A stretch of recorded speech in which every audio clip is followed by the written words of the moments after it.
Bonjour mesdames et messieurs et bienvenue dans ce flash d'information.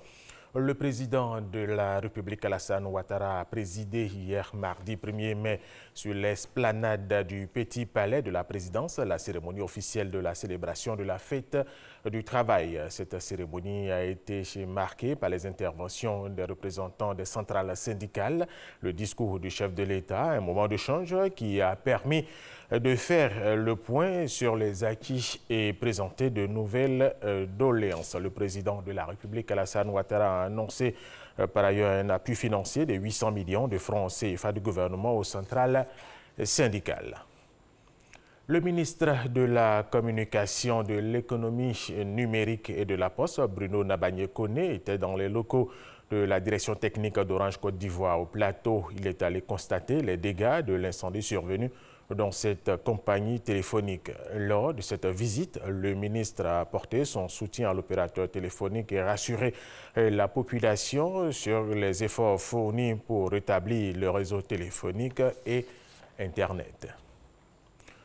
En plus du 179 et de l'ANARE Côte d'Ivoire, vous disposez désormais d'un nouvel outil pour signaler les désagréments liés à l'électricité.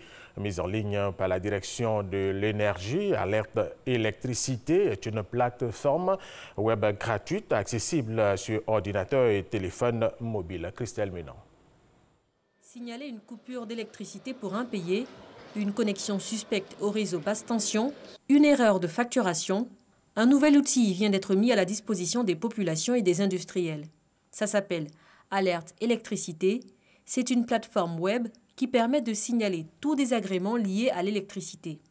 Les plaintes, ainsi centralisées à la direction de l'énergie, sont par la suite transmises aux acteurs directement concernés. L'ANARECI et le 179 de la compagnie ivoirienne d'électricité restent toujours d'usage en première intention.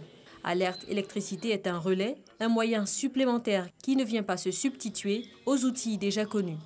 Il n'envisage pas se substituer aux activités courantes de gestion du service public de l'électricité en temps réel ou aux sollicitations qui n'ont pas encore été présentées aux structures en charge ou qui doivent être traitées dans un délai raisonnable. Vous êtes appelé à y poster vos alertes 72 heures au moins après avoir signalé sans suite un dysfonctionnement aux structures habituelles. Pour la Direction générale de l'énergie et la tutelle, le ministère du pétrole, de l'énergie et du développement des énergies renouvelables, Alerte Électricité est aussi un outil de monitoring.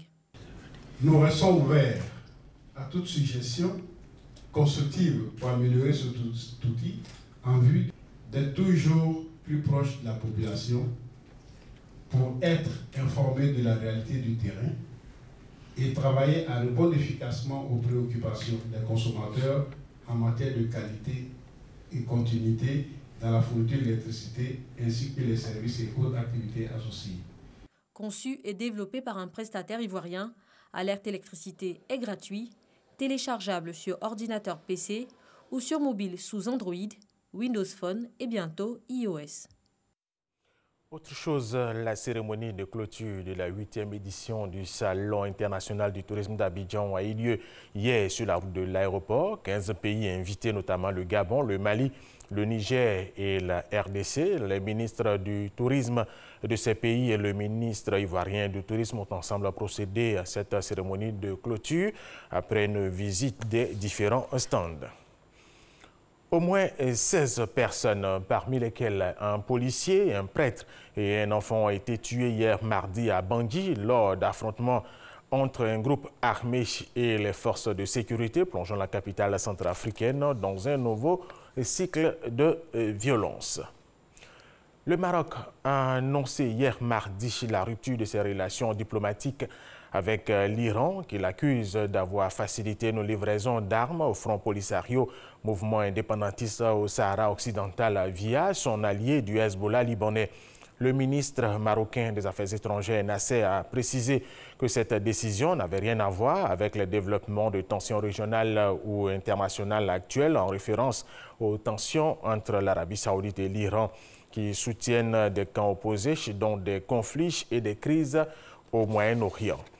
Et nous allons terminer avec cette information. La police française a annoncé ce mercredi que 109 personnes avaient été placées en garde à vue après les dégradations commises en marge du défilé du 1er mai hier mardi à Paris, émaillé de violents heurts avec des militants d'ultra-gauche. Au lendemain de ces violences, le ministre de l'Intérieur, Gérard Collomb, a promis encore plus de forces de l'ordre lors des prochaines manifestations.